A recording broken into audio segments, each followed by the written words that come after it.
So that's the situation in Ethiopia. Eritrean refugees given, you have to say, stay in the country after all that crisis in the Tigray region, which has really escalated in the last couple of days. Now, let's take you to South Africa now. The big story there is all about President Cyril Ramaphosa, and is expected to take this stand for a second day, and that's today. He is testifying at the Country Judicial Commission of Inquiry into the allegations of state capture, corruption and fraud in the public sector in its state. Now, it is the second time that the head of state appears before the commission after being criticized for giving vague answers during his first appearance. Now, during his evidence, Ramaphosa said putting an end to state capture would allow the state to focus its efforts and resources on better public services.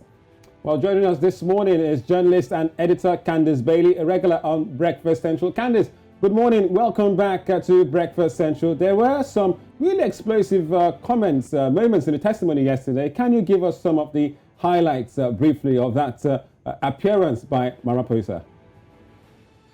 Morning, Breakfast Central team. Indeed, it was quite a heavy day yesterday, and I think there were two very important admissions that came out of the president's testimony yesterday. The first was really in his direct testimony, him saying that really distancing himself from what happened, the state capture that happened in his tenure as deputy president between 2014 and 2018, and really saying that he actually had no knowledge of what happened in that time. He had no knowledge of the hiring and firing that took place at the time, and that he heard about the state capture through the media.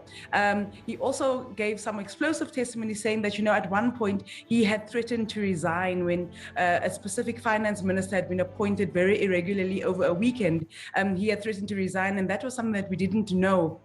I think, however, another element to the testimony, and that's really the indirect conclusions that can be drawn, not from his testimony, but what we can pull from it, is that is how the ANC actually has influenced the process of the hiring and firing of ministers in government. And obviously that should be a process that's completely away from the ANC. But we now understand that the ANC has got very heavy hand in deciding which ministers do get appointed. Wow. Right now, so Candice, what has been the general sentiments from South African public to Ramaphosa's testimony? I think there are two sides to it. On the one side, I think people are happy that he was there. And, in his testimony yesterday, he said that he had various options. He sketched various options that he had.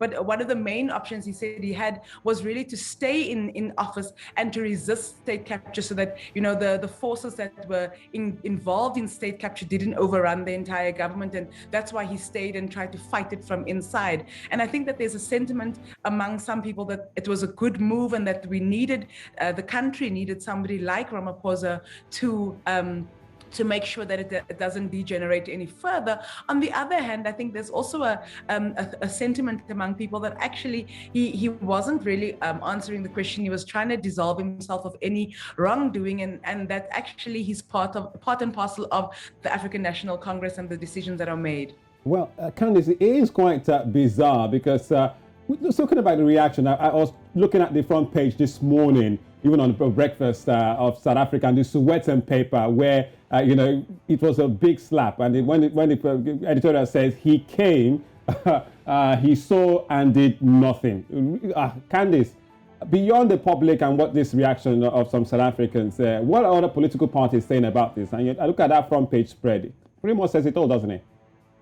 Pretty much says it all, indeed. I mean, so officially, the official opposition, the Democratic Alliance, has sent out a statement yesterday following the first day of testimony, saying that they really feel vindicated by what happened at the commission yesterday.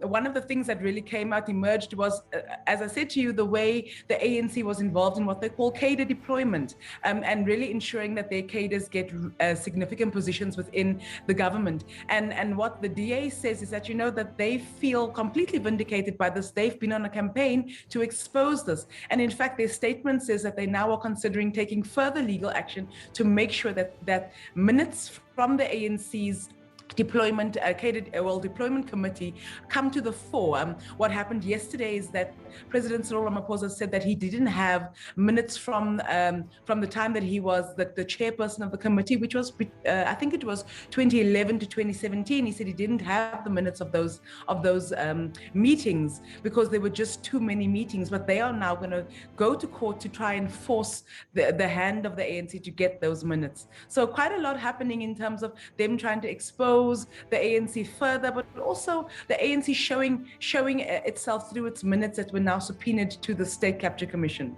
Right. Now, Candice, just before we let you go, because we know this is a story that is going to trend all through today in South Africa and beyond, what is the president expected to discuss in his testimony today?